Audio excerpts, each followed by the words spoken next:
Bill, just what was the nature of the talks today? Were you close on anything, or was this pretty much like you've been indicating all along, probably not a day that you were going to be very busy? Yeah, it was very quiet today, Mike. Just kind of like I said, it was very slow for us.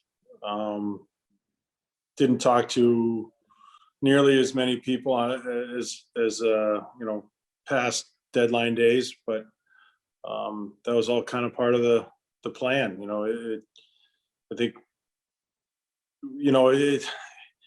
it's tough. It's tough to not be involved in this stuff, but you know what? For the long term plan and quite frankly, for short term, I think we're better off.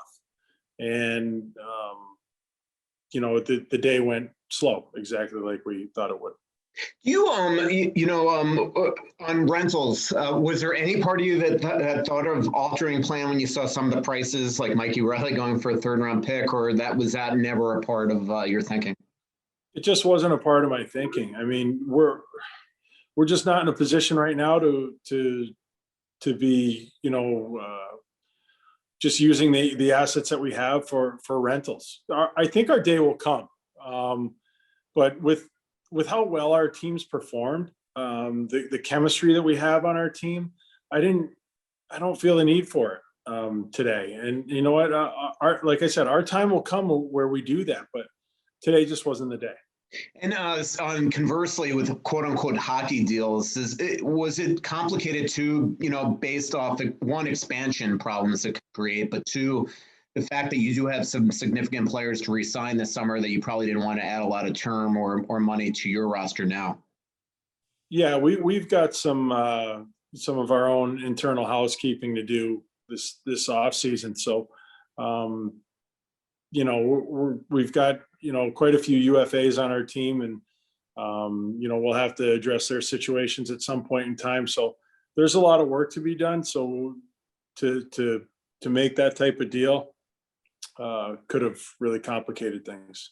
And just a couple more, wanted to ask you, you've been saying a couple times that you might actually go and talk to the team and say, look, this is your team.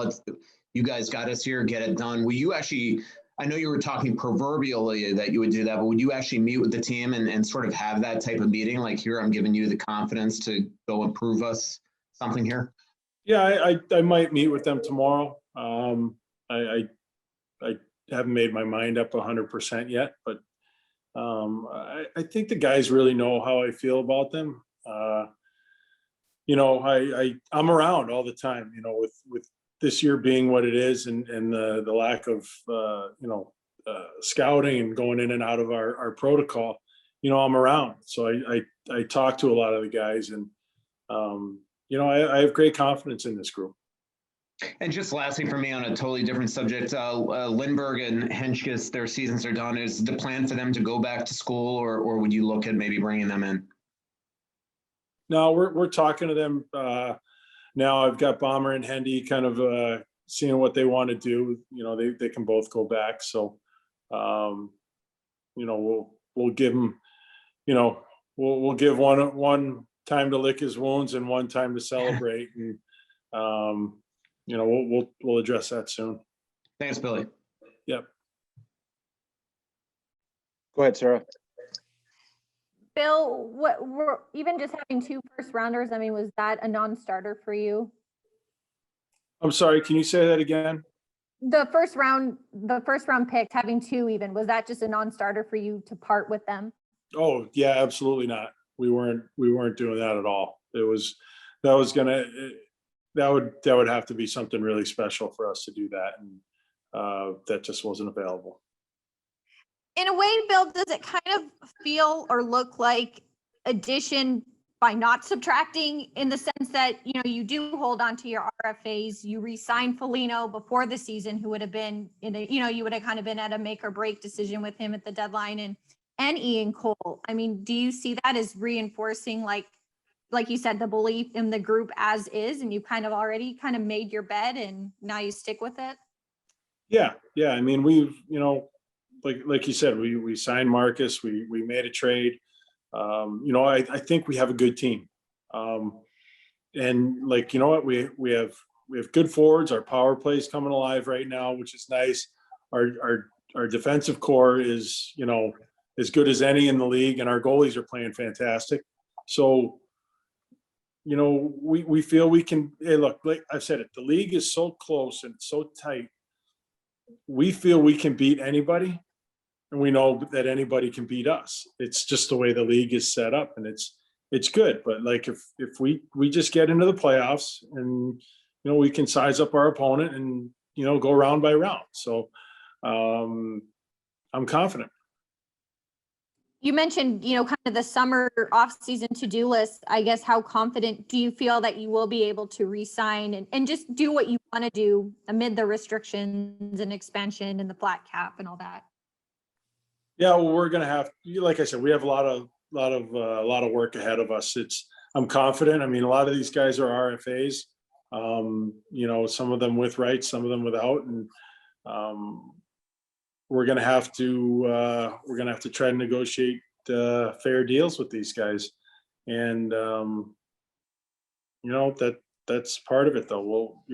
We'll have to get that done. Lastly, just what has been kind of the early report on how Matt Boldy has obviously settled into Iowa?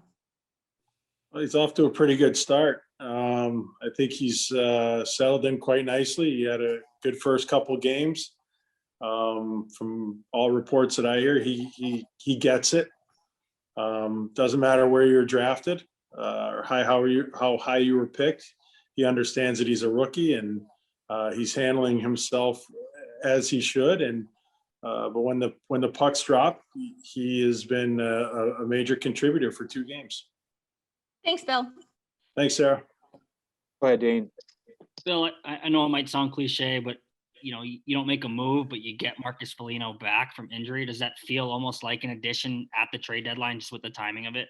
Yeah, 100%. It does, and it's it's great to have him back. It's like making a trade.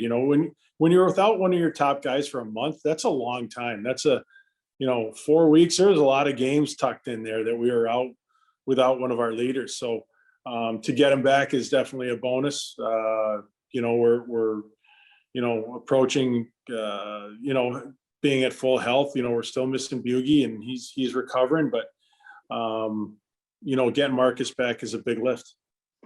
And you kind of touched on it in response to Mike's question, and you said like this team's time will come. Like, when do you how do you know? Is it your time to push the cards to the middle of the table? Like, how do you kind of discern, sticking to the process and playing the long game as opposed to, just going all in? That's actually a really good question. I don't think I can, say, a year from now, 2 years from now. It'll be a feeling. And I think it's really important to know your group as well, to feel out your group. If you can, if the group can absorb, a trade deadline deal and make somebody feel welcome and have it go successfully, who you're getting, can they handle it? Those types of things. So I really think, when the time comes, it just has to be a lot of thought that goes into it. And then kind of on a different note, the decision to postpone tonight's game, just kind of your thoughts on that and the tragic situation in Brooklyn Center. Yeah, I mean, we just thought it was right. It's there's a lot going on right now, and we just felt it was right to postpone the game. Thank you, Bill. Yep. Go ahead, Joe. Yes, if I could just follow up on that, how did it all transpire? Did you talk to the NHL? Did you talk to the opposition? How did this work out? We spoke to the NHL. We spoke to the other teams, and we spoke to the Twins and the Timberwolves, and to see how they were approaching things. And I think we all just figured it was the right thing to do. This is obviously dealing with safety, but there is also a component of sports activism. Do you see that as kind of the norm as we move forward, that professional sports teams will be more outspoken on social justice and other issues? Oh, I think they have for a long time.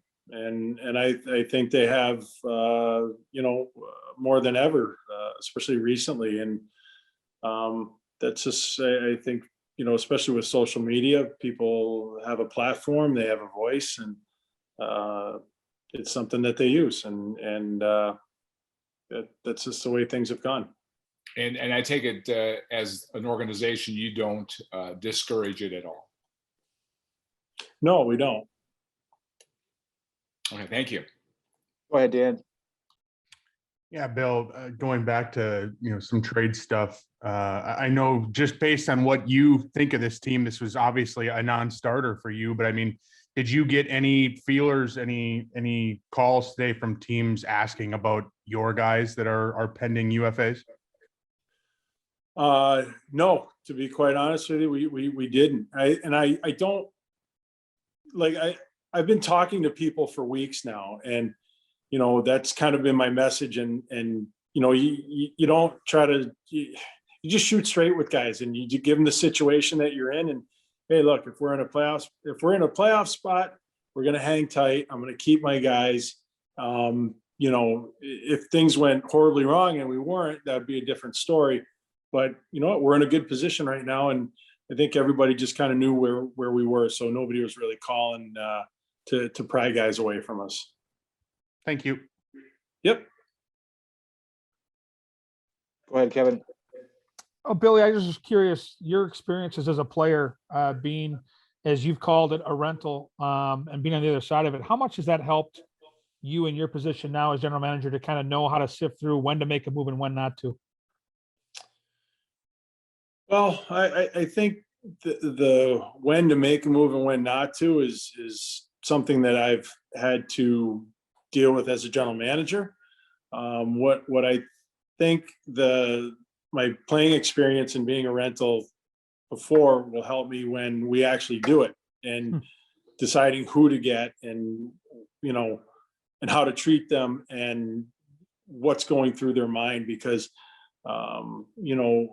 having done it twice, it's you put a lot of pressure on yourself, and come to find out, they're not bringing you in to save the world. They're bringing you in to just be a piece of the puzzle and be yourself. So as soon as you can communicate that to somebody, the better. So that's just, yeah.